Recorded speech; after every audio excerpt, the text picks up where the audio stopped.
Hello students, today we will study Coulomb's law, very important topic for class 12th. And after knowing this law, you will be eligible to find the forces acting between two charges and in what direction they will exert forces on each other. So very important, and I request all new students to please subscribe my channel. And so let us start. This is Coulomb's law. Now student, we know that if we have two similar charges, then they will repel each other, and if we have two opposite charges, then they will attract each other. Okay, now question student arises, if the two similar charges there are q1 and q2, then q1 will exert force on q2. Then the question arises, in what direction Q1 will exert force on Q2, and also of what magnitude, of what value, because force is a vector quantity. So these all questions were answered by Coulomb's law.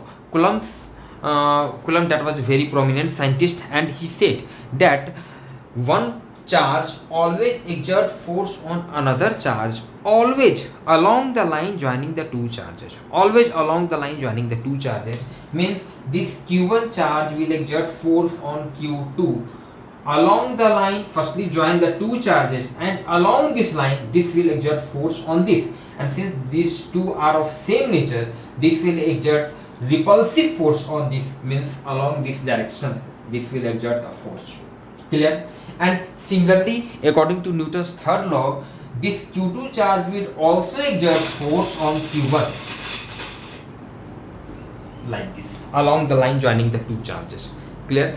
Now let us see, I give you some example from where your concept will be very clear. Suppose this is a circle and there are four charges, q1, q2, q3 and q4. Now you have to show the different forces acting on q4 due to rest of the charges q1, q2 and q3. Obviously all the remaining charges will exert force on q4. Then the question is, in which directions they will exert force on q4. Okay, let us see. For finding the direction of force acting on q4 due to q1, firstly join the two charges, and according to Newton's, let us see, this is just suppose this is now negative charge. Okay, now here firstly connect the two charges by a straight line, and since the two charges are of same nature, so this q1 will repel q4. It will repel q4, means this will exert force on q4 like this, away from this q4. Clear? Now let us now see the direction of force acting on q4 due to q3. So firstly what will you do? Join the two charges. The concept is that join the two charges, thereafter along this line this q3 will exert force on q4, and since this is negative, this is positive, so this charge will attract q4. Will be, the force will be of attractive nature, so this will attract force on q4 towards it along this line. Clear? Now for checking the direction of force acting on q4 due to q2, again join the two charges, and since the two are of same nature, both are positive, so this will repel each other, repel q4. So this, so you have finally the direction of three forces acting on q4. Okay, now student, for checking the magnitude, now the question arises that what value of force will act one charge to another charge. So for this Coulomb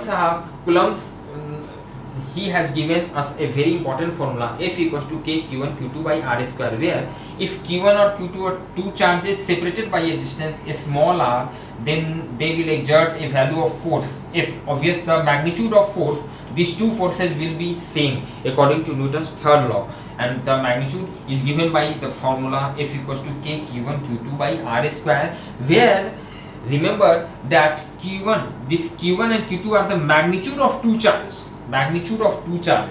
Means suppose in any situation if one charge is negative, then you have not to take a negative sign here. Why? Because we are calculating the magnitude of force.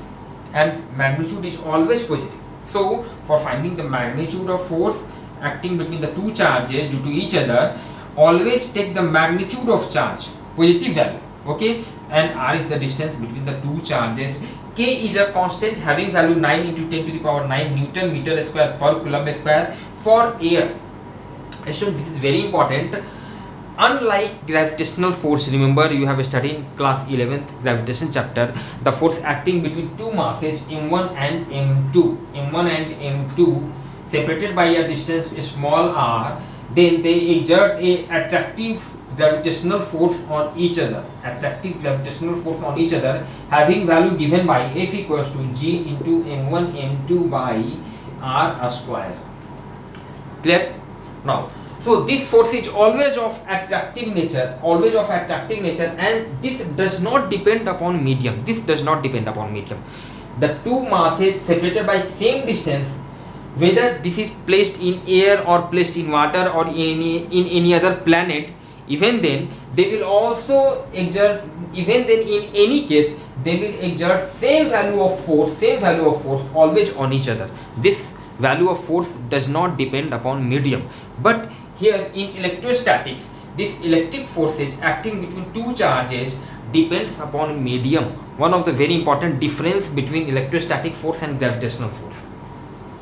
This depends upon medium, and so that's why where the value of K for air is 9 into 10 to the power 9, and this you have to remember. Frequently this will be used during solving of numericals. And for other medium, any other medium like glass, water, kerosene oil, the value of K will be found simply by dividing 9 into 10 to the power 9 by epsilon r, where epsilon r is the dielectric constant of medium, and normally this will be always given in problems. Okay, so let us see some examples, after which you will be easily, your concept will be very clear. Now,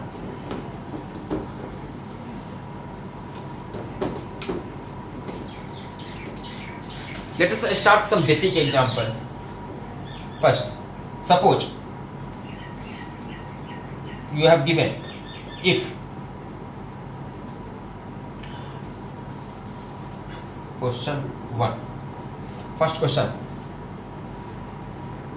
you have two charges Q1. Charge Q1 having value 5 coulomb, Q2 having value minus 3 microcoulomb, and the distance between the two charges smaller, and the distance between the two charges is 3 centimeter, and the distance between the two charges is 3 centimeter.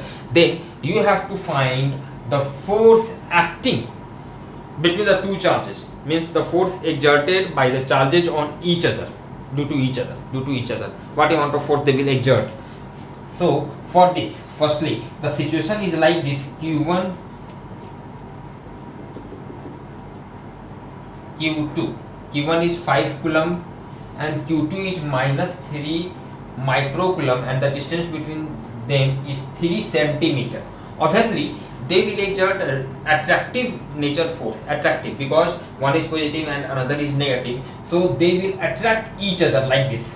This Q2 will exert force Q1 on this, and Q1 will exert force on Q2 like this. Obvious, the two forces will be of same value, and its value simply is given by K. Suppose medium is air, K into Q1 Q2 by R square from a standard formula. Now value of K is 9 into 10 to the power 9. Q1 is 5, Q2 is what? Just remember, Q2 is minus 3 microcoulomb, but you have to always take positive sign because you are going to find the magnitude of force, which is always positive. So its value is 3, and also remember that you will have to change its unit. This is in microcoulomb, so 3 microcoulomb will become 3 into 10 to the power minus 6 coulomb, and the distance between them is 3 centimeter. You will have to convert this in meter. Why? Remember, because the value of K is 9 into 10 to the power 9 Newton meter square divided by coulomb square. So you will have to also convert this in meter, and this becomes 3 into 10 to the power minus 2 meter square. Listen now. From here you can easily calculate this 3 square becomes 9, this 9 and this 9 will be cancelled out, and so finally this is 15 into 8 10 to the power 4 means 15 into 10 to the power 7 Newton is your answer. This amount of force the two charges will exert on each other. Okay student, now let us see second question. Just suppose there is a square, and on the 4 vertices of this square same value of charge capital Q is kept. Okay, very clear. Now at the center of this square, suppose a charge, a small q is kept here, then you have to calculate the force acting on q, on this small q due to all other charges. This you have to calculate. Okay student, you can understand that since in this system you have to find the total force acting on this small q, and there are total 4 charges in this system except this small q. I mean to say total 4 number of forces will act on this. 4 number of forces will act on it. Definitely one force due to this charge, one force due to this charge, one force due to this charge, and one force due to this charge. Finally 4 forces will act on this small q. One thing. Second thing, all the value of all the 4 forces will be same. How? Just see, the force acting on this small q due to capital Q will be this. The force acting on this small q due to this capital Q will be joining the 2 charges, and since the 2 are positive, so away from this. Similarly, just let us, this force is F1, similarly due to this, let this force is F2, due to this F3, and due to this let F4. Let to clear, this is 1, this is 2, this is 3, and this is 4. Okay, just here the magnitude of all the forces means F1 equals to F2 equals to F3 equals to F4 will be same, having value K into Q1 Q2, the capital Q, then capital Q into a small q. For this also capital Q, a small q, capital Q, a small q, capital Q, a small q, Q1 Q2, and for all the this distance R, this distance will always same. This distance, if R, then this is R also, this is R also, this is R also, R square. So finally the magnitude of all the 4 forces will be same, and since these 2 forces F1 and F2 same magnitude acting in just opposite direction, these 2 will cancel out each other. Similarly F3 and F4 of same magnitude force, same magnitude, and acting just opposite to each other means these 2 will also cancel out each other. Finally the total force acting on a small q will be 0. F net will become 0. Clear? Okay, now we will meet in next class from next theory. One thing. Second thing, if you want to see the same video in Hindi language, then for this please visit my other channel Nan Schooling, and also link for this video will be given here in the description box. Thank you.